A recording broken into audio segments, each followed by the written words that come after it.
និទានគំនិតសេដ្ឋីក្មេងបុរសវ័យក្មេងម្នាក់វិតែនឹងមិនបានคลายទៅជាសេដ្ឋីក្មេងដោយសារតែពាក្យមួយម៉ាត់ឯងនៅក្មេងណាស់បុរសវ័យក្មេងនោះបានសុំយោបល់ពីចាស់ៗឲ្យជួយណែនាំជាមតិយោបល់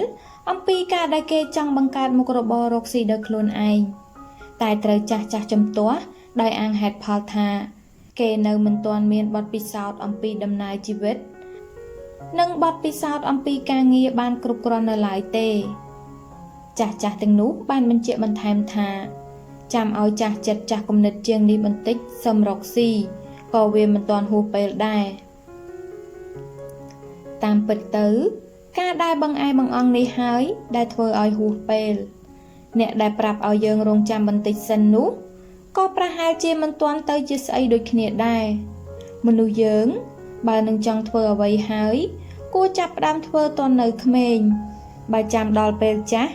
ក្រែងលោធ្វើមិនដល់ត្រើយចាស់បុរាណបានប្រដៅយើងថាខំតន់នៅក្មេងមិនមែនដូចអ្នកខ្លះបែរជានិយាយមិនចេះគិតបែរជាបដូរទៅជាសបាយតន់នៅក្មេងលុះដល់ពេលចាស់បន្តិចធ្វើអ្វីក៏មិនទាន់ទ្រព្យសម្បត្តិនិងតម្រេះវិជាសម្រាប់ទ្រទ្រង់កូនចៅពូជពង្សវង្សត្រកូលក៏គ្មានតើវាជាការគួរដែរឬទេក្នុងនាមយើងដែលនឹងក្លាយទៅជាបុព្វបុរសរបស់គេនៅថ្ងៃខាងមុខហេតុនេះសូមអ្នកកុំរវល់តែរងចាំអញ្ចេះរងចាំអញ្ចោះព្រោះបើចាំដល់ចាស់មិនត្រឹមតែខ្សោយកម្លាំងកាយប៉ុណ្ណោះទេគឺត្រូវថយទាំងកម្លាំងចិត្តទៀតផងអ្នកដែលចង់បង្កើតមុខរបររកស៊ីតាំងតែពីនៅក្មេងគឺជាមនុស្សដ៏វិសេសវិសាលសម្រាប់អ្នកដែលនៅក្មេង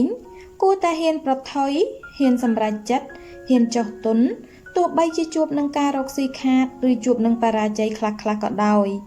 តែគេក៏នៅមានពេលច្រើនសម្រាប់ស្ដារដើមទុនមកវិញដែរអ្នកដែលចង់បង្កើតមុខរបរតាំងតែពីនៅក្មេងគឺជាមនុស្សដ៏វិសេសវិសាលបំផុត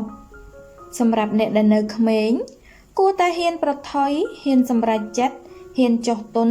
ទោះបីជាជួបនឹងការរកស៊ីខាតខ្លះឬជួបនឹងបរាជ័យខ្លះៗក៏ដោយតែគេក៏នៅមានពេលច្រើនសម្រាប់ស្ដារដើមទុននោះមកវិញដែរប៉ុន្តែចំពោះអ្នកដែលមានអាយុច្រើនវិញអ្នកគួរតែដាក់ទុនរកស៊ីតិចល្មមទុកលុយសន្សំឲ្យច្រើនព្រោះបើរកស៊ីធំពេកក្រែងលោវារលំអ្នកប្រហែលជាគ្មានឱកាសសម្រាប់ស្ដារមកវិញបានឡើយវាជាការពិតណាស់ដែលថាបទពិសោធន៍នៃជីវិតនិងការងារគឺជាកត្តាសំខាន់សម្រាប់ការរកស៊ីតែសូមអ្នកកុំភ្លេចថាបើអ្នកមិនធ្លាប់ប៉ះភ្លើងតើអ្នកនឹងធ្វើម៉េចនឹងដឹងថាភ្លើងនោះវាក្តៅដូចម្ដេចកិច្ចការអ្វីដែលគ្រាន់តែដឹងតាមតែគេប្រាប់វានឹងមិនអាចជ្រួតជ្រាបដល់ក្នុងចិត្តគំនិតឬបញ្ញារបស់យើងដោយញៀនជាធម្មជាតិនោះទេតើលោកអ្នកធ្លាប់ដែលបានគិតទេថាអ្នកដែលធ្លាប់ក្រលំបាកទើបស្គាល់ពីបេះដូងអ្នកក្រលំបាកពិតប្រាកដអ្នកដែលធ្លាប់ត្រូវគេជិះជាន់ទើបអាចស្គាល់ពីបេះដូងអ្នករងគ្រោះបានដោយពិតប្រាកដក្រៅពីនេះលើកលែងតែអ្នកមានបញ្ញាញាណឆ្វេងយល់ក្នុងចំនួនដ៏តិចតួចនិងដែលពោពេញទៅដោយក្តីមេត្តាករុណាប៉ុណ្ណោះទើបគេអាចយល់បានចំណែកឯមនុស្សពុទ្ធជនដែលស៊ីស្រួលដេកស្រួលនិងរស់ស្រួល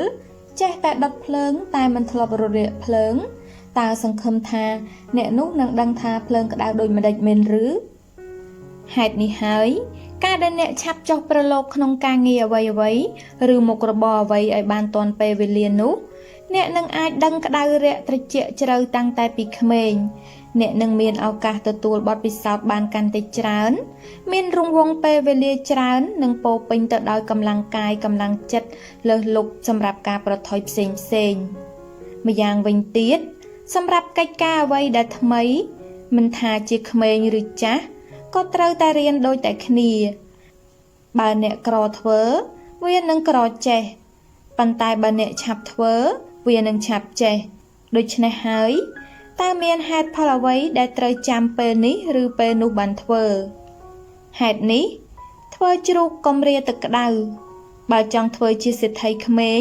អ្នកត្រូវខំប្រឹងប្រែងរៀនសូត្រខំគិតខំត្រិះរិះហ៊ានប្រថុយហ៊ានប្រឡូកហ៊ានដួលហ៊ានក្រោកកុំស្ពឹកស្រពន់ ភាពអស្ចារ្យរបស់ធម្មជាតិវានឹងរុញអ្នកឲ្យទៅដល់គោលដៅនិងជាឆន្ទៈដ៏បរិសុទ្ធរបស់អ្នកក្នុងថ្ងៃណាមួយជាមិនខានឡើយ។